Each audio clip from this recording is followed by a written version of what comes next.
Everybody, I am Scotty J. Welcome back to Rock Titan Live. We have got an awesome show for you today. This next guest I have coming on, it's been a challenge. It's been a challenge for me to connect with him, and it's all my fault.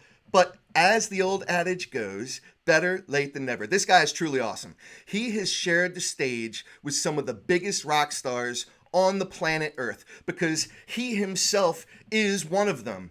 At the height of glam rock back in the day, he had his debut album, The Right to Rock, and it was produced by none other than Kiss legend Gene Simmons. He also recently came out with a brand new album under his new band label called South by South Dakota. It is fabulous, a number of covers by some of the biggest legends ever. Now, when this guy is not making music, he also happens to be the #1 DJ in all of South Dakota. He's got an absolutely awesome radio show. I myself am jealous. Streets of Rock and Roll. Ladies and gentlemen, we have got the man, Ron Keel, with us, the Metal Cowboy. What's going on? The Metal Cowboy reporting for duty. Good to see you, Scotty. Hello to you and all your viewers and listeners. Let's rock this. Yes.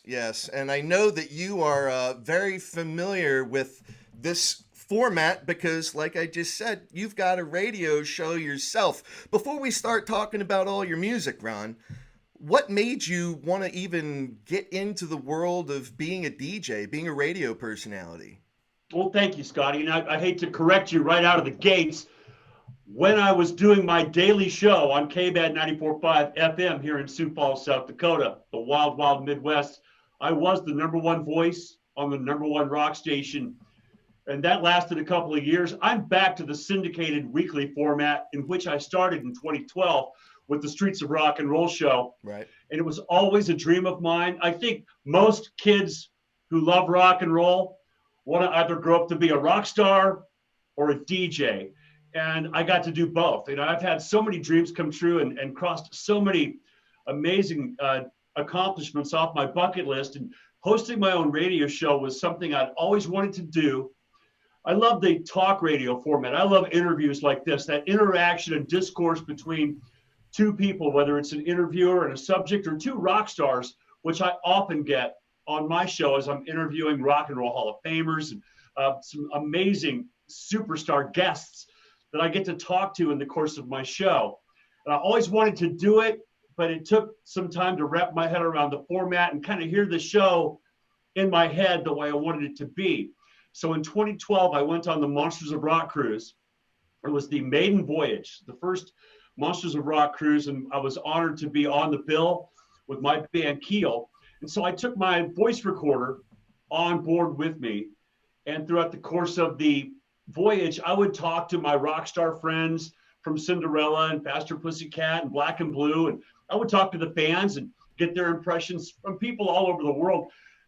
Who are you here to see? Are you having a good time? Just kind of getting the fan responses and the rock star meeting in the hallway, and you stop them in the hallway and you get a couple of sound bites. I came home from that with a ton of great content, and I thought, now's the time. You've got to launch this show now while it's hot, while you've got all these great quotes and sound bites. So I put the debut show together in March of 2012 and literally just launched it on my website. At ronkeel.com, you could go and listen to my Monsters of Rock cruise recap. From there, we started picking up affiliate stations and eventually ended up with 50 stations worldwide broadcasting the show on a weekly basis, which led me to the daily radio gig in Sioux Falls, being that the master of midday mayhem, 10 a.m. to 2 p.m. every day. And that live radio experience taught me so much. It was a blast. We had a ton of interaction on social media, taking phone calls. I'm live on the air with the phones and the Facebooks and the interviews. It was really an amazing experience. Too much for my busy schedule because, let's face it, you can't just take a 4-hour break in the middle of your day and talk to your friends and play music, and you're never going to get anything done, especially if you're trying to record albums, write songs, go on tour, and do all the other stuff that I love to do. So I went back to the syndicated format last year. We just celebrated our 200th show. Oh, kudos. And it's a weekly rock and talk show with really compelling content and interviews. I learned so much from the live radio experience. So I think the quality of the show, both the audio and broadcast quality and the way that I'm able to just be myself in both the interviews and the voiceover segments and play some great music, showcasing a lot of bands that you're not going to hear on mainstream radio, a lot of up and coming artists. I like to give them a break. They get so excited when they're hearing their music on the radio for the first time. So I really dig the blend of old school classic rock and roll Hall of Famers with the new school, young up and coming rising rockers, and putting all that together into a really entertaining package on the streets of rock and roll. Yeah, no, that's awesome. And I'm going to have to tune in more frequently. But I love the fact that you do that. I try to do the same thing as far as, featuring the legends of yesteryear as well as all the up-and-comers, because there are a lot of great artists. But yeah, it's funny you brought up the balance between being able to have your radio show and then do all the other things that you love to do, because you are so busy making music. It's juggling. It's a constant juggling act. And, the cool thing about it is I take the radio show around the world with me wherever I go. That's awesome. For instance, earlier this year, I was in Australia and I got interviews with the Australian acts and the American acts that I was touring with. Enough's Enough and Janet Gardner and Ron Keel. We're all in the same bill traveling around Australia together. So I kind of take the fans on those journeys with me to Europe, Australia, to the big festivals like M3 and the Monsters of Rock Cruise. I enjoy giving my recap of here's what happened last week in my world. So I think the fans enjoy that as well. And you can listen on demand, by the way. The show is on 8 stations right now worldwide, but you could also listen on demand with a subscription to my Patreon site, which is patreon.com/Ron Keel. Listen to the show wherever you are, whenever you want, for $1.99 a month. That basic subscription gets you the radio show on demand. That's very cool. Yeah, I haven't checked out Patreon yet. I'm familiar with it, but I haven't done anything with it. I'm going to have to check that out myself. But after this conversation, Ron, I'm going to have to go cry on my pillow, man, because, you're just living the life that so many people, including myself, can only dream of. Man, this is some pretty incredible stuff. But you know what? One of the things that's wild about you is just not just how diverse your career has been in the music world, but as a musician itself. Going way back to when you were just a teenager, just starting out, prior to joining Steeler, and then Steeler became Keel, and then Keel goes to the Ron Keel Band. This evolution that you've had, from dressing up like like the glam rockers, from back in the day, to now you are the Metal Cowboy, sporting a cowboy hat. This may be kind of a cliche question, but did you ever see yourself, I guess, with your early interests in music evolving into the kind of musician that you are now, rocking a cowboy hat? I was always rocking a cowboy hat. You can go back to 1987 in the Keel video, Rock and Roll Outlaw, which was from the movie soundtrack for a film called Dudes. And we were shooting guns, chasing girls, riding horses, and screaming rock and roll. Not much has changed. That was kind of the birth, if you will, of the Metal Cowboy. And I have always enjoyed artists that were diverse and have been able to reinvent themselves through time. I think Queen is a perfect example of that. Big influence when I was growing up, vocally and theatrically as well. How the same guys could create Bohemian Rhapsody, and they could also create Another One Rides the Bus. 2 totally different styles of music. They were always reinventing themselves. Artists like David Bowie, Kiss. Kiss is a perfect example of rolling with the changes in time, and as they've evolved and grown older, been able to change members, take the makeup off, put the makeup back on, go through the disco phase even that Kiss embraced, the 80s hair metal phase. Right. During the 80s, Kiss was one of those 80s hair metal bands. So I've always tried to pattern myself after those artists that I admire. The big secret to reinventing yourself is not to lose or get rid of anything that you were or anything that you had. The secret is to add to it. I'm still the same kid I was at 17, the same hunger, the same mindset, the same desire to express myself, put on a show, write a song. As you evolve and mature and grow older, you got to keep finding new territory to explore. I mean, I love seeing what's around the next bend. And no, to answer your question in a roundabout way, I never really saw myself, and I wasn't psychic enough. Hell, I'm the opposite of a psychic, Scotty. I don't even know what I'm thinking. But the fact is, I always had that Wild West mentality, that cowboy attitude. I think that comes from the heart. Okay. It's genetic. You're born with it. And I think that reckless outlaw spirit has been a part of me since day one. Okay, right on. Yeah, I had to ask, and I don't usually ask that of everybody, but not everybody, kind of evolves in the way that you have, like a lot of musicians, they get caught up, say, in a certain genre of music, and that's it. That's who they are, that's what they are at their core, and they stick with it throughout the course of their entire career. That's cool. That's their specialty. I grew up in an atmosphere where music was just this huge menu of wonderful items. Right. And I didn't want to just choose one item and eat that for the rest of my life. I wanted to taste everything. It goes back to, first of all, my upbringing as a child, when you could hear Black Sabbath and the Eagles on the same radio station. I just thought it was cool. I thought the Sabbath was cool. I thought the Eagles were cool. Right. That's really where my heart is today. I'm like a mix of Black Sabbath and the Eagles, the metal and the cowboy. And I grew up playing classical music. I was classically trained in the school band and the school orchestra. And we would play anything from Beethoven to Chicago to Stevie Wonder.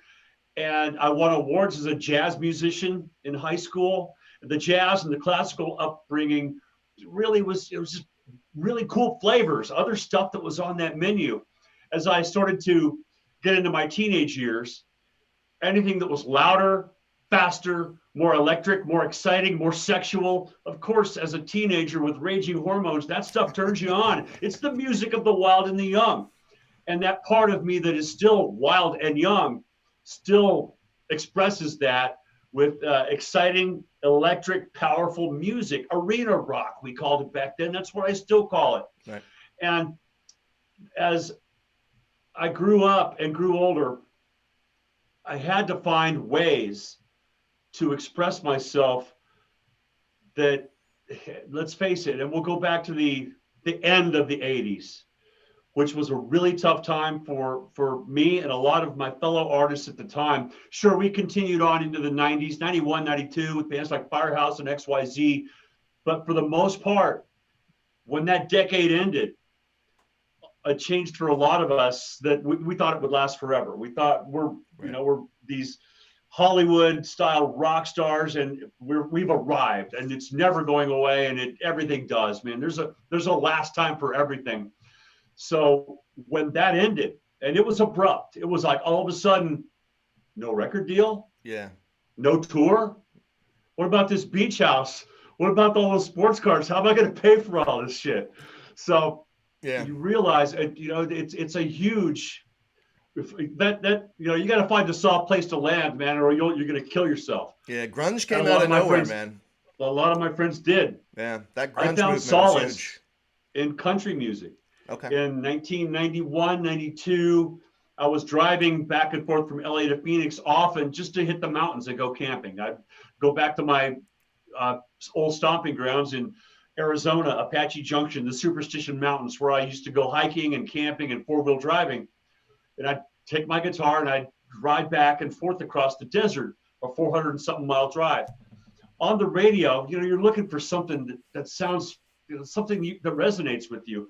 And it was grunge at the time, and I had no stomach for that or no ear for that. And then I would stop at the country station, and the country stations, the music, country music in the early 90s was Garth Brooks. There was some screaming going on. They had some effects on the vocals, and they're big, solid drum grooves, and they were using distorted guitars for the solos, and they're singing songs about, real life, telling stories about, it's not all Halloween and Hollywood. These are songs about good times, bad times, hard times, songs about drinking, songs about chasing women. All of that really resonated with me. And when I got to where I was going in the mountains with my guitar and a campfire and a bottle of whiskey, or now it's a bottle of Keela Hall. Excuse me. Keela Hall. There. Oh, I got to get some of that. Where can I find that? That is huge. Got to get you some Keela Hall in the store at ronkeel.com. That's a flask, man. I would get to the campfire. Okay. And I'd start writing songs, just sitting around with a bottle and a guitar by myself. And I was telling stories and I was writing songs. There's a lot of country music in that 80s rock. I mean, Poison, Every Rose Has Its Thorn. That's a country song, man. And Brad even did a country version of it.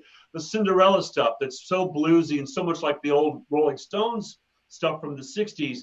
The Last Train. I mean, there's a lot of Cinderella stuff that had a very country kind of vibe to it. So it wasn't that far of a stretch when you start writing songs in those major keys and start telling stories and you start building that around the story and the voice and the melody, as opposed to the lights and the pyro and the smoke and all this stuff that doesn't last. Those real, good, strong songs like Every Rose Has Its Thorn will last and stand the test of time. Yeah, Bret Michaels, Tom Kiefer. Those are two guys I got to catch back up with. That is for sure. Those guys are great. I think your influences are very interesting, though, Ron, because I know that very early on in your career, you went over there to Nashville. And would it be safe to assume that Nashville did have a big influence on you from that country perspective, that country rock? Well, you know, that's funny because I went to Nashville in 1979 as a 17-year-old. Right. And my music at the time was a kind of a blend of everything that I grew up listening to. A lot of Bob Seger was a big influence. Bob Seger, Eagles, Tom Petty. Of course, I loved Alice Cooper. My first tribute band when I was, 15 years old, I was in an Alice Cooper tribute band, which I thought was just way cool. That is. Way before the tribute craze. And, but I loved Kiss. My first concert was a Kiss concert.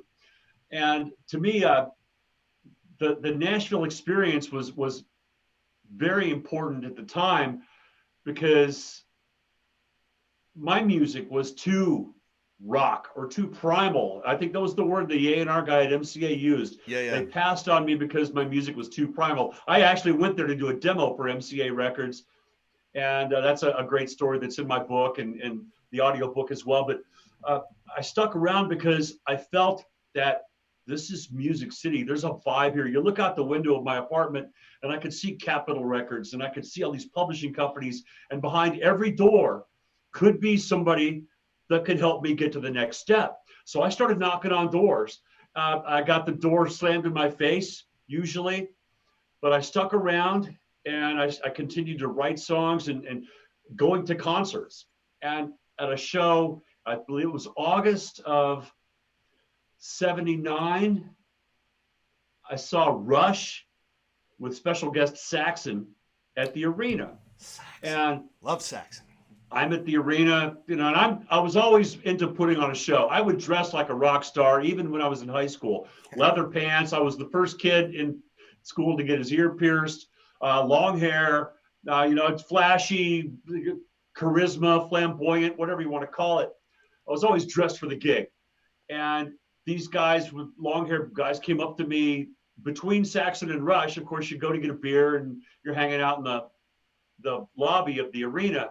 These guys come up to me and they said, are you a singer? I go, yeah, I'm a singer. And we exchanged phone numbers.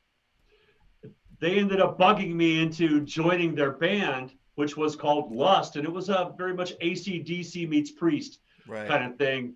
And it was very successful. It was a lot of fun. And I immersed myself into that Rob Halford type of vocalizing. David Lee Roth, Rob Halford, Paul Stanley, those were my big influences. Bon Scott as well. AC/DC was a big influence. Right. I bought that first AC/DC album at a swap meet and was hooked on AC/DC from then. And still, even this new record, I've already pre-ordered it.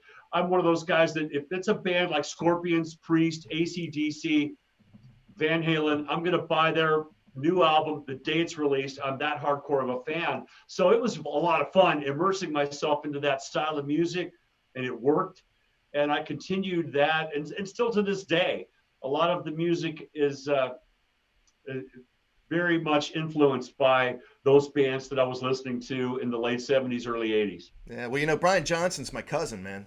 So yeah, he's really awesome. Which I love one? him. No, I'm just teasing, man. Because there's Brian Johnson also is the singer from Lily and Axe, isn't he? Well, I'm thinking AC/DC, Come on, man. But Lily and Axe, man, I love those guys. Hello, Steve. Yeah. But, sorry, man, I digress. No, I should have some more Keela Hall. Yeah, go ahead. You talk, I'll drink. No, I need to get that flask, man. What is that? That's huge. My God. It's a big ass flask. Woo! Yeah, it is. That's what they ought to call it. The Keelaholic big ass flask. Keela Hall, man. You got to get some. That's it. But one of the things that's wild about you, because you just talked about, someone came up to you and they're like, hey, man, are you a singer? Because you didn't start out as a singer. And I know originally you didn't, I don't even know if that was an original plan of yours. You're a guitarist, man. That's what you did. You were playing guitar. And then you just kind of really fell into being a singer. You had to be kind of nudged in that direction, did you not? No, I was always a singer at heart and in my head. I sucked. No, I sucked. But I wanted to sing. Okay. And even in my first bands, I was the singing drummer, actually. I was a singing drummer. Don Henley, very much a huge influence on me. Okay. I thought if Don Henley can do it with the Eagles, I can do it in my band. So I was a singing drummer. Okay. And then I was doing a gig at an amusement park when I was 14, playing drums and singing. And a friend of mine from school who played in the school band, he was a drummer. His name was Neil. He played in the school band. And he played drums with me in the drum section. And I had just been learning how to play guitar. I've been playing maybe 8 months because I wanted to write songs. And because the guitar players got all the chicks. Right. So I wanted to learn how to play guitar so I could write songs and get chicks. I had played just enough to where I could, get through some old Creedence Clearwater Revival songs. And I'm at this amusement park. My friend's in the audience. And I said, hey, man, come on up and sit in. And so Neil comes up, sits in on the drum kit. I picked up a guitar and walked out front.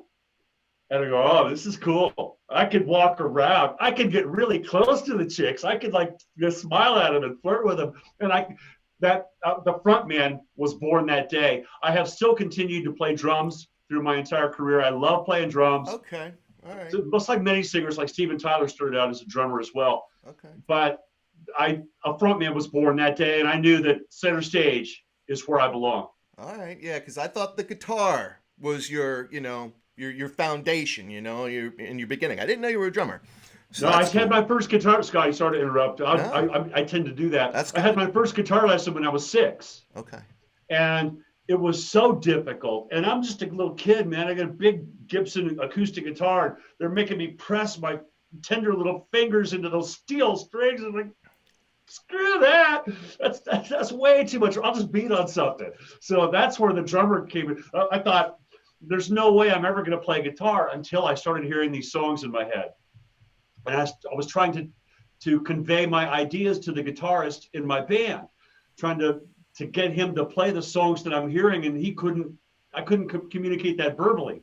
The only way to write songs for me was to learn how to play guitar. And then from there, most of my songs have been built around those riffs or chord progressions that I think it's one of my talents, I guess. I'm not a talented guy. We can get to that if you want. Yeah, right. Okay.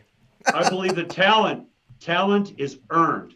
Sure. Talent is earned just like opportunities are. Right. And I worked really hard to develop my skills. Yes, now, I have a couple of talents. I think the rhythm guitar, that hearing those riffs in my head, I don't know where they come from, whether it's a gift from a higher power or what, but I hear those riffs in my head and I've got to get them out. Sometimes I write stuff that I can't play, but I can write it and I can at least show my guitar player, whether it's the guitar players in Keel or the Ron Keel Band, I can show them my ideas and let them really execute it properly. I do love playing live, and I still enjoy playing a lot in the studio. I do a lot of the rhythm guitar parts on the albums, but I'll leave the heavy lifting to the real professionals. All right. Well, I guess Ron, some of the reasons why I asked you about the singing versus the playing a guitar, I saw an earlier interview with you where you brought something up, and I'd like to kind of get your take on this too, because even though it's been a couple of weeks, it still really, really stings. But you were talking about a time where you went to a Van Halen concert. You know, it was like way back when they were first starting out. Like Van Halen was like literally, it was their first album. They had just come out. And obviously Eddie Van Halen, the legend Eddie Van Halen, rest in peace. I know they're watching him, but then you see David Lee Roth come out and do that magnificent, high flying acrobatic leg split in the air off the freaking, off the speakers, the amplifiers. And I mean, that guy, absolutely amazing. And you had kind of indicated, oh man, that's what I want to be right there. David Lee Roth, that dude. Don't know if I can do the splits, but that is the stage presence. That's the kind of vocal presence that I want to be on stage. Was that something, that particular experience, molding you in any particular way? Yeah, well, I think when you're that age and your dream is to be a rock star, you soak it up like a sponge, man. And I soaked it all up from all of those bands that I saw in the late 70s, early 80s. David Lee Roth was one of those influences, like Paul Stanley was when I saw Kiss. That larger than life persona and charisma and that ability to hold an arena in the palm of your hand, not only vocally, but theatrically as well. How to put on a show, how to command an audience, how to really inspire and fire people up and make them feel like putting their fist in the air and singing along. That Van Halen concert was certainly a big turning point because David had just raised the bar on all of us. Right. The bar was down here somewhere. David raised it to a certain level that very few other frontmen have ever come up to. But I like to aspire to. I'm never going to be the athlete or the front man that David was. Yeah. But you got to aspire to that, man. You got to aim high. I want to be as good as that guy. Sure. Whether it's, you're trying to play as good or entertain people as well, or just, and then eventually you settle into who you are, who is Ron Keel.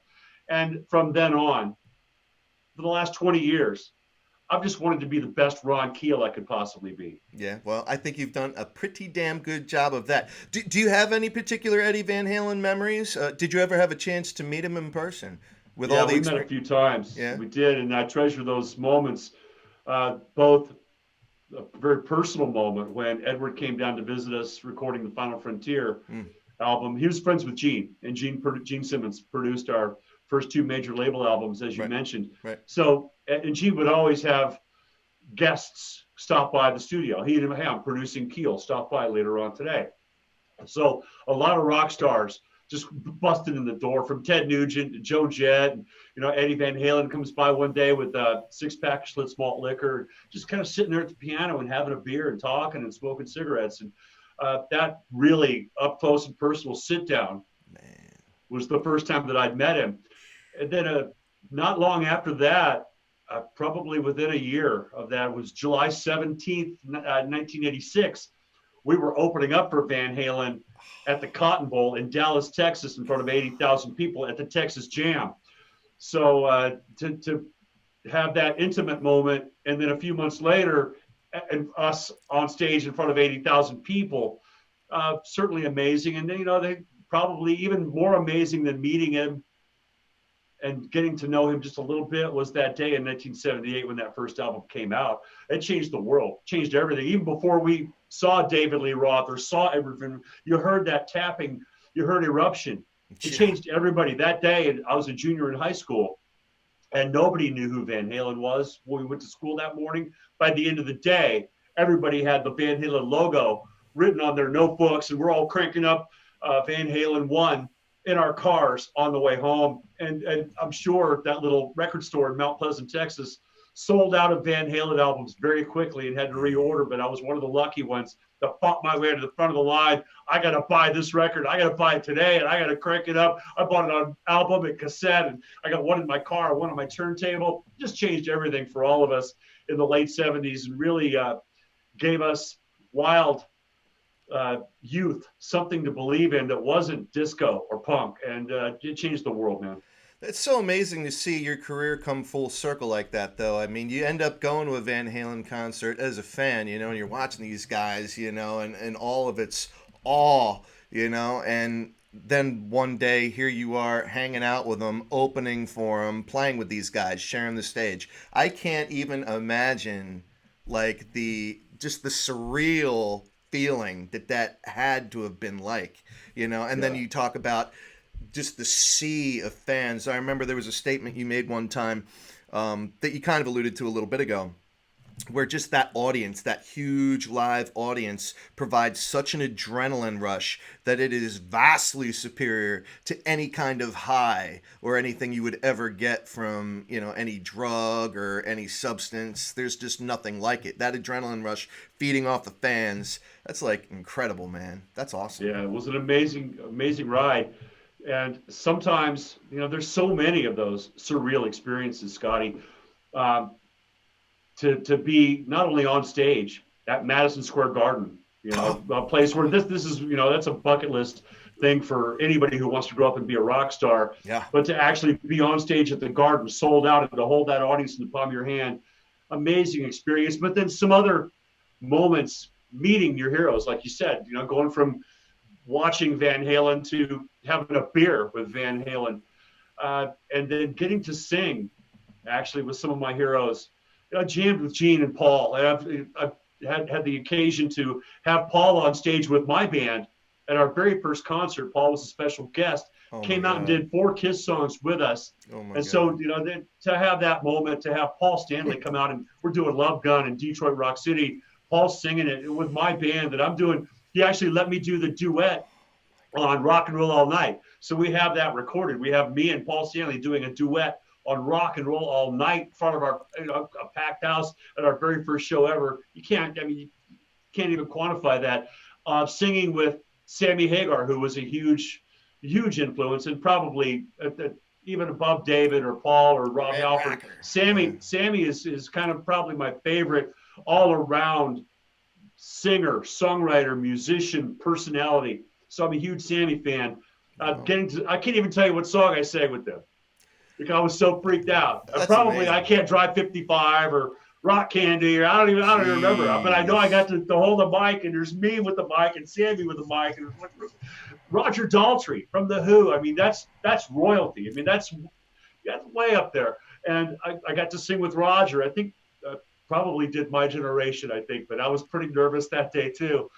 And after we got done, this is Rock and Roll Fantasy Camp, an experience in Las Vegas, where I was one of the counselors at the camp, and we'd have different rock stars like Judas Priest or Sammy or Roger Daltrey was there one week. And after we got done singing, I got to just sit down with them. And it's me and Roger Daltrey from The Who. And eventually, pretty quickly, that starstruck thing wore off, and it was just 2 guys talking about singing and about how he's dealing with it as he's getting older, and he's trying to stay in shape, and what he drinks and how he warms up, and just a vocal thing between 2 singers. A kid that listened to The Who in the 60s, and now, sitting there with Roger Daltrey. Some of these amazing experiences that's really been blessed and really fortunate. Of course, I've worked really hard.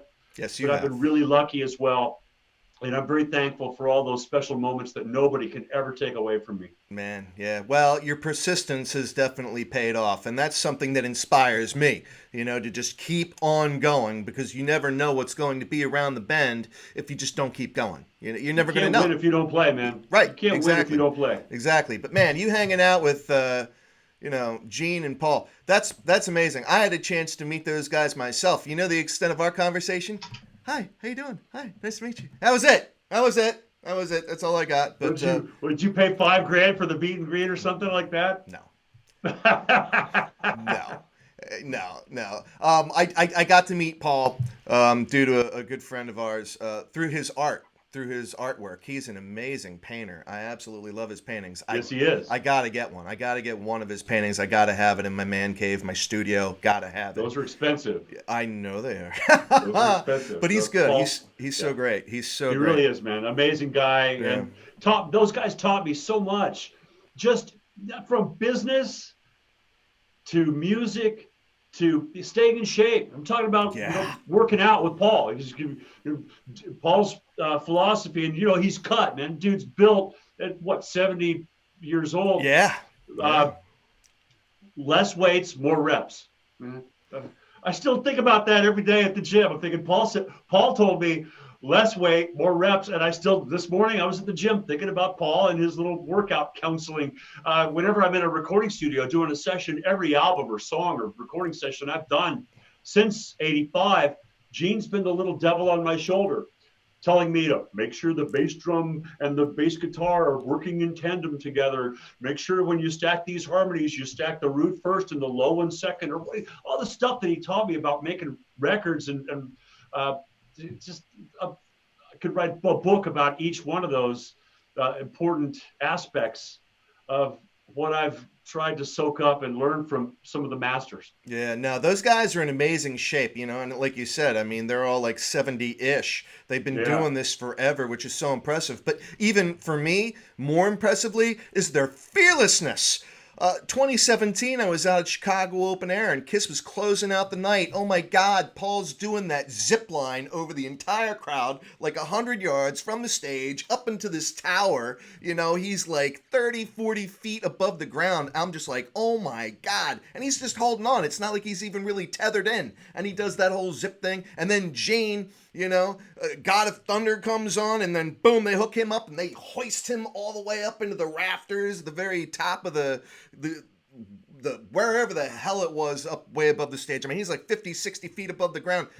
I'm just thinking to myself, these guys are incredible. Yeah, that's gotta be a thrill, man, to do that and to make a living, or not a living, but a billion-dollar career out of playing like zip lines. And I want to go on the trapeze. I'm doing the zip line. Shit, man, it cost me $50 to go on the zip line. You wanted the best. You got the best. Right. I mean, those guys are legends for a reason. Absolutely, man. But as are you, man. My God, what a career you've had. So it's been a while since you did anything with Keel. Obviously, you've got the Ron Keel Band. You just put out How long's it been? Dakota. How long's it been, Scott? What, 10 years?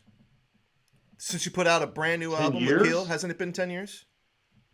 Well, that was an album, yeah, but brand new. We still do shows. No, I know you do. Yeah. I'm talking about brand new. 10 years, yes. We're celebrating the 10th anniversary of Streets of Rock and Roll, which is, in my opinion, the best Keel album ever. Way better than anything we did back in the 80s. In my opinion, it's a very strong record with great songs, great musicianship. Sure. And I'm really proud of the vocals on that one as well. Well, what I was getting at was, are you going to be doing new music as Keel? New music. Good question. A new album? Probably not. Okay. But we're still writing together. Okay. And I have a couple of ideas for how to do that profitably and properly in 2021. Okay. We do continue to try and be creative together. We're still best friends. We did the Monsters of Rock cruise earlier this year in February, and a couple of big shows last year as well. The Frontiers Festival in Milan, Italy. Right on. We have a European tour planned for November of 2021. We'll see what happens. Nobody knows, by the way, the impact of COVID-19 on the music industry. Is the verdict is yet to be seen. The jury's out.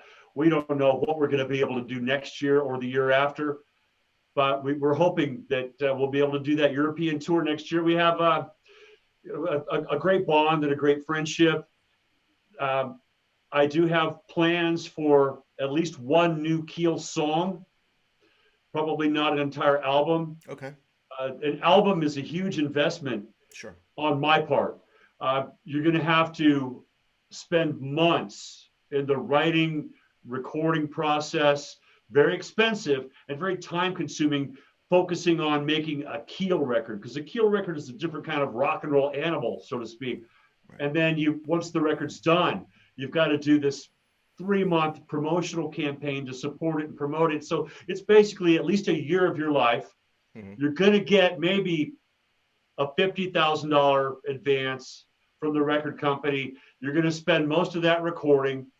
You're going to end up with $5,000 in your pocket for a year's work. Right. It's just not, I just can't, I only have so many years left. I'm turning 60 very soon. I only have so many years left. I can't devote an entire year to something that's only, and if anybody wants a new Keel record, go buy the last one, because not a lot of people did.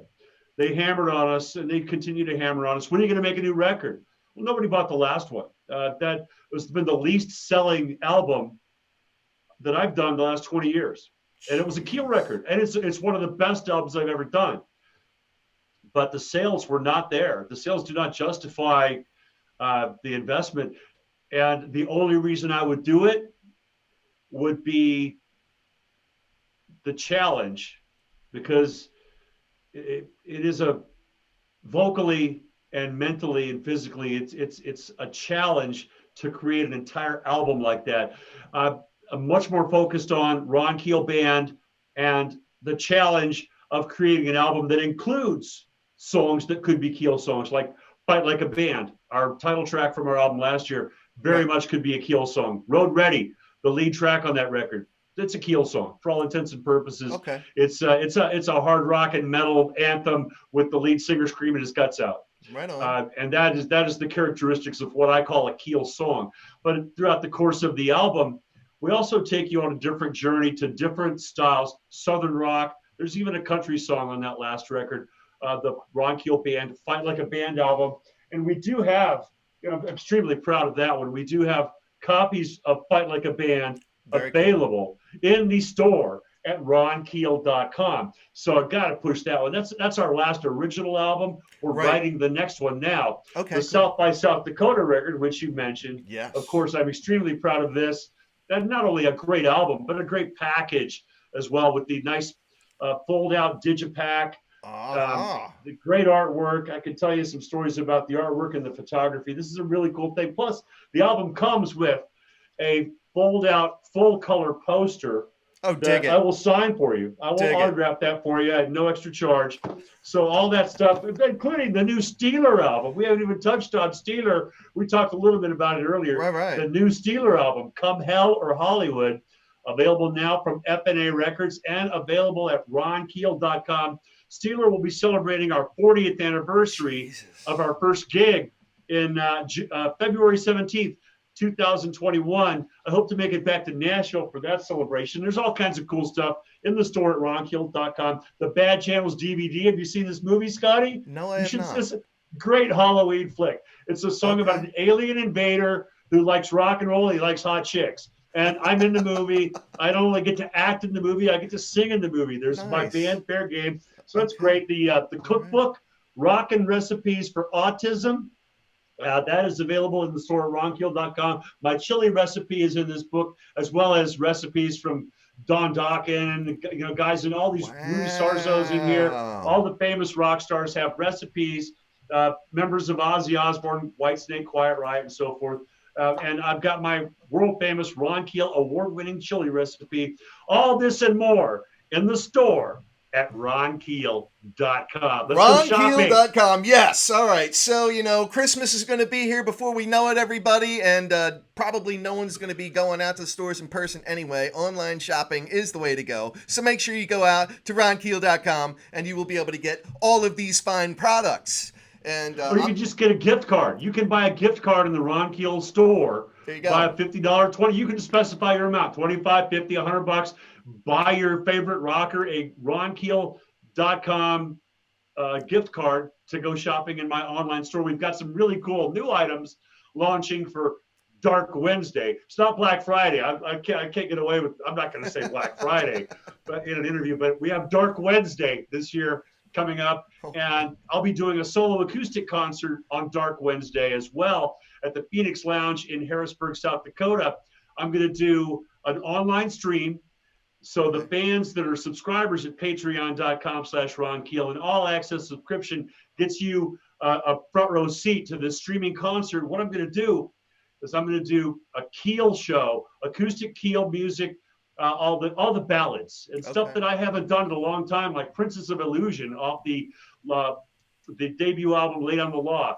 I'll do Does Anybody Believe from the Streets of Rock and Roll album, which we were just talking about. I've got Tears of Fire, of course, Because the Night, all those Keel ballads, a couple of deep cuts, and of course the hits as well. So that's all going to stream online on patreon.com/Ron Keel on Dark Wednesday, November 25th. Shop online or come to the gig and shop in person. You sound like someone who's been a radio DJ for years. Well, I've had a lot of practice, and I did learn a lot of this business stuff and all this merchandise stuff, and I learned that from Gene Simmons and Paul, man. The Kiss guys, obviously, a huge influence. Like I said, not only musically, from a business standpoint, merchandising, the workout regimen that Paul taught me. I mean, I've learned a lot from those guys. So you can get your Ron Keel lunchbox. No, I'm kidding. we don't have lunchbox. No, we already saw your Ron Keel flask. That's right, Keelahall, baby. Keelahall. So man, I do have a Ron Keel Band lunchbox, but it's just a plain metal lunchbox, and I put a Ron Keel Band fridge magnet on it. So it works great. I tell you what, you are the merch master. I'm so glad I have this all on video, Ron, because all I've got is a T-shirt, man. I got a Rock Titan T-shirt. Clearly, I got that same T-shirt that you're wearing, that Leonard Skinner, man. Very cool to sport those colors. You send me one of yours, I'll send you one of mine. We'll hook up and exchange addresses. I'll send you a Ron Keel Band T-shirt, and we'll take it from there. That's a deal. But yeah, I had to wear this Leonard Skinner because, of course, you did one of their covers on South by South Dakota, and. Yeah, I mean, I wanted to talk about that because it is a cover album, versus your original album that you'd put out as Ron Keel Band. But I thought the selection of the covers that you did, were very interesting. I mean, you had, Blackfoot, Molly Hatchet, 38 Special, Outlaws, Creedence that you talked about early on. Oh my God, I love Creedence Clearwater Revival, man. Those guys are just me too. Fogarty. Oh they were God. Southern rock. I think they predated Allman Brothers. Creedence was Southern rock before there was Southern rock. That's why I wanted to include them on the new record. We've got a live medley, which we do in our show. We do a lot of these medleys. So we're not a cover band. We're putting these little tributes to our heroes together. There's a little Creedence medley. It's in and out of verse and chorus of 3 or 4 different songs. That was recorded live at our very first show ever, which is really cool to have that audio scrapbook of our very first concert, really well recorded, well played by the guys, to include that on this new album with the Ghost Riders track, which was our first recording session when we put the band together 5-6 years ago. And to include some of these, the album started, Scotty, as an accident because we were in the studio recording our original album, Fight Like a Band, last year. Right. And when you go in the studio, as many people know or realize, it's a long day. That first day, it's like watching paint dry, man. You are just waiting to get everything plugged in, to get all the gear set up, get the mics running. There's hundreds of mics and cables, and it's exhausting just sitting there waiting because you're dying to carve some tracks.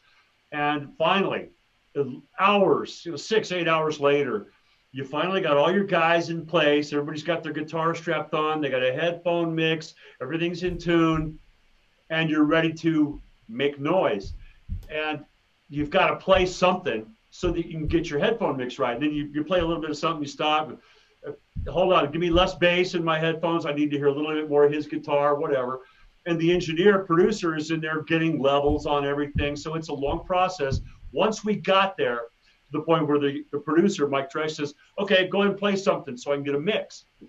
I did not want to play one of our songs because I'm a firm believer in that first take magic. Right on. I didn't want to drill that first song over and over again 3 or 4 times to get a mix. I wanted to wait and capture that once we had the mix ready to go. So I said, well, let's do Flirting with Disaster.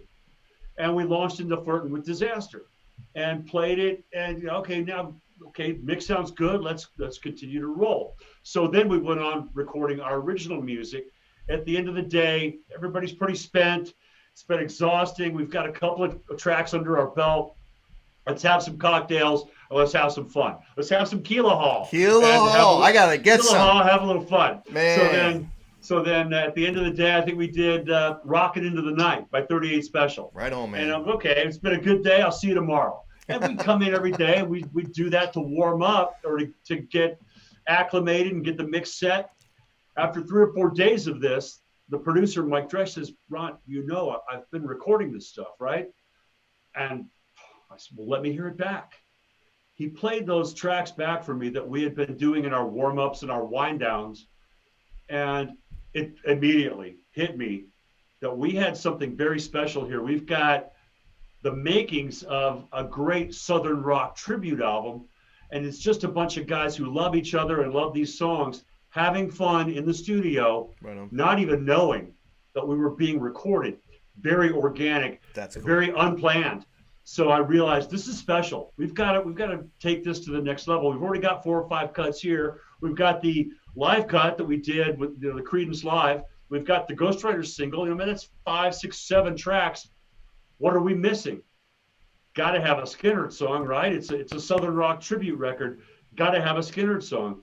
Red, White, and Blue was the logical choice because it's one of those songs that was very special to me and the guys in the band, but was not a big hit like Sweet Home Alabama or Give Me 3 Steps or Freebird.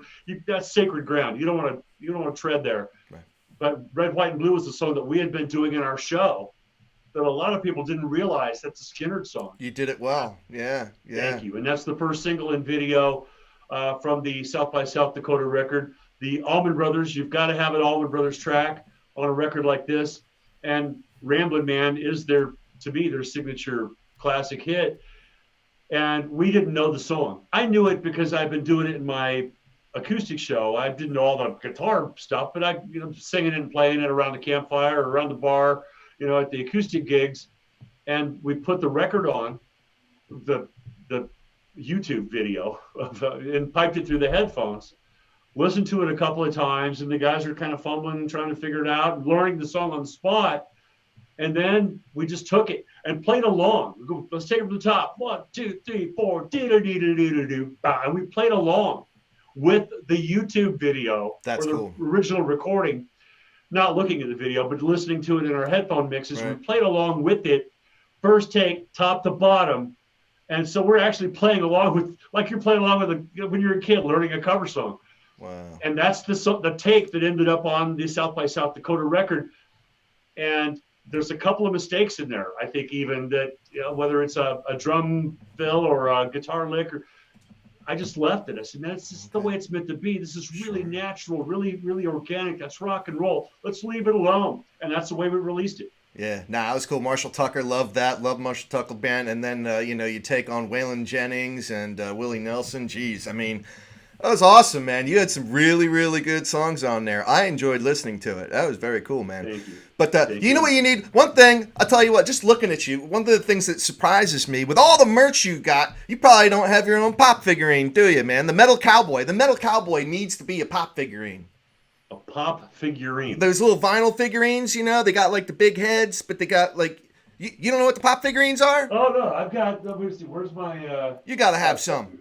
Maybe around here somewhere. There's all the Kiss figures, all the guys, you got Gene, Paul, Ace, and all those guys, man. Where's my little cowboy dude? I've got the Metal Cowboy. This is actually it's a gift from a fan. Okay. What you see here, this is the fan cave here at my house, Scotty. Right on, man. Right and on. Everything that you see were all gifts from fans. So the entire side of the house is decorated with the crazy stuff. That this is just a gift. It's a metal. Very cool. It's a Metal Cowboy. Get it? And check this out. The little pistol comes out of the holster. Oh my God, that's too cool, man. Well, anyway. That's awesome. All this crazy stuff that the fans give me. That's some serious love, man. Just weird stuff. Little Ron Keel Band mason jar that lights up. Oh my God. How cool is that? Look at that. And the flag was a gift from Denise and Lee in Omaha, Nebraska. That's awesome. Carving from Lamont Rainey in Minnesota. I probably could show you these too. Dip the camera a little bit. That's Bigfoot. And Sasquatch. Yeah, man. Sasquatch. On the other side, this is Claudio Bergamin. Claudio Bergamin, the artist, right? You know who he is, right? No, probably not. I don't. But that is the Judas Priest artwork from their last Right album. on, dude. Yes. Done yes. by Claudio Bergamin. Now, Okay. he's the guy who did the Judas Priest artwork. Okay. Yeah, I have that. I have that. So yeah, he's an awesome dude. And the T-shirt, that looks just like me.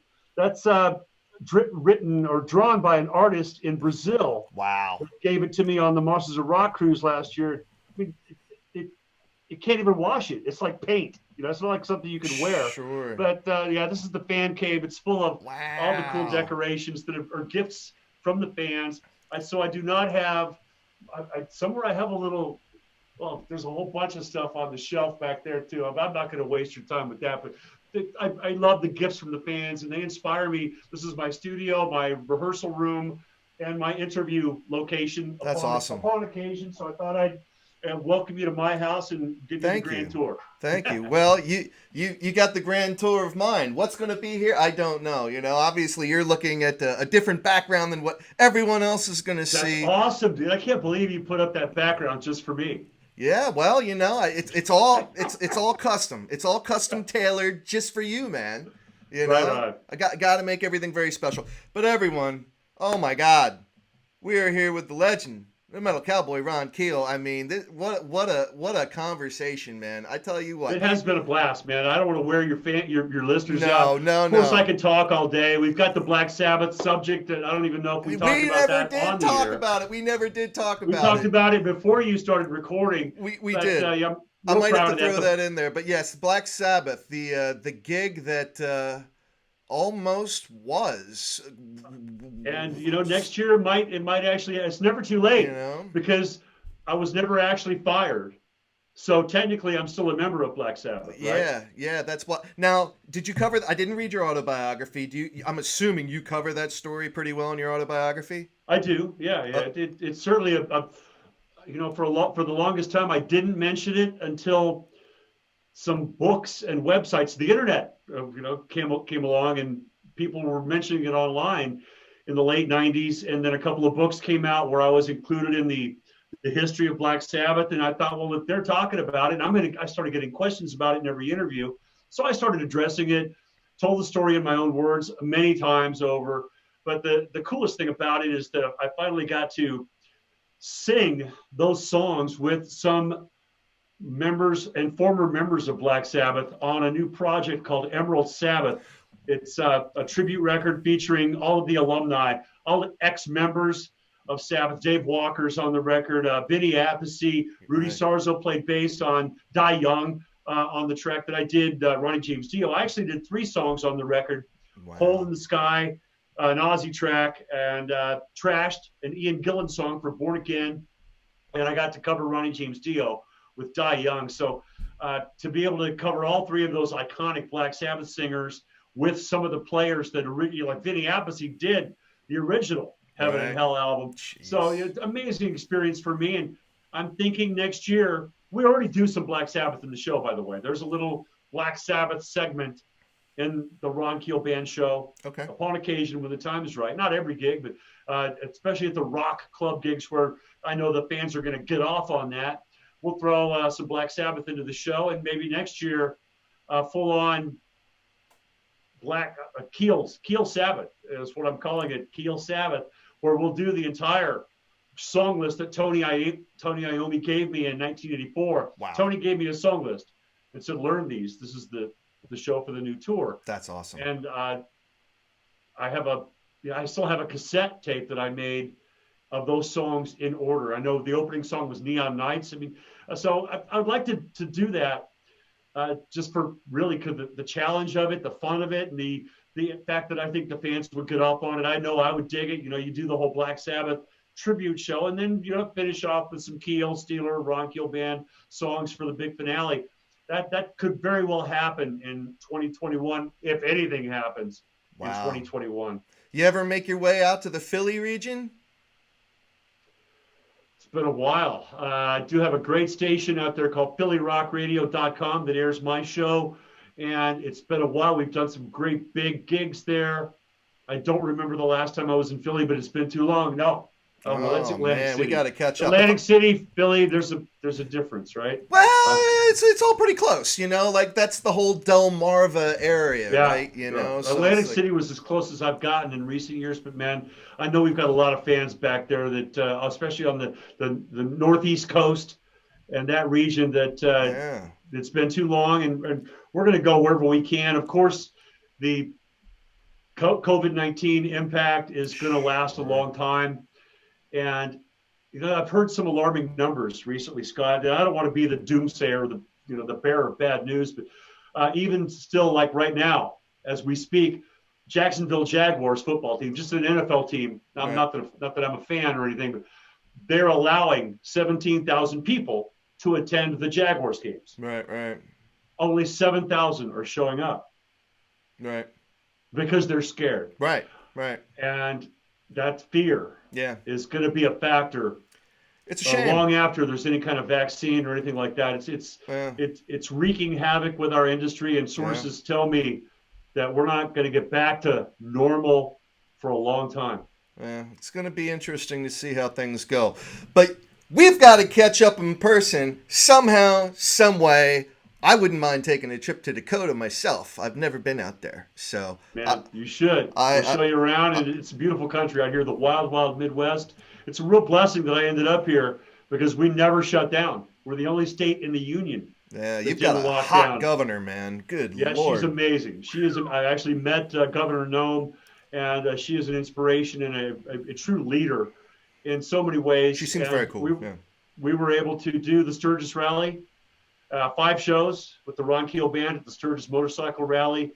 An amazing experience for us, and we're glad for that opportunity. The Sioux Empire Fair here in Sioux Falls, and that was August 2nd with some great bands. Hairball, Big and Rich, 38 Special. We were able to have the fair and perform on the big stage outdoors for all the people here in Sioux Falls. So a couple of big events, Jam Against Hunger, an outdoor event that we do every year for charity.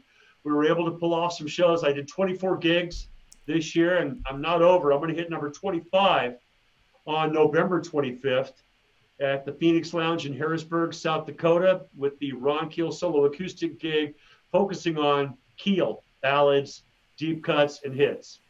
Okay. Well, when you said Harrisburg, you almost got my hopes up there. I'm like, Harrisburg, Pennsylvania. Oh, I was just there. I was just in Harrisburg, Pennsylvania. Oh man! Just less than a couple of months ago. It was a private event. A lot of these people now are renting a room, right, and putting on their own party and hiring the entertainment to get around all the other restrictions that we're having to go through. So I was in Pennsylvania twice this summer.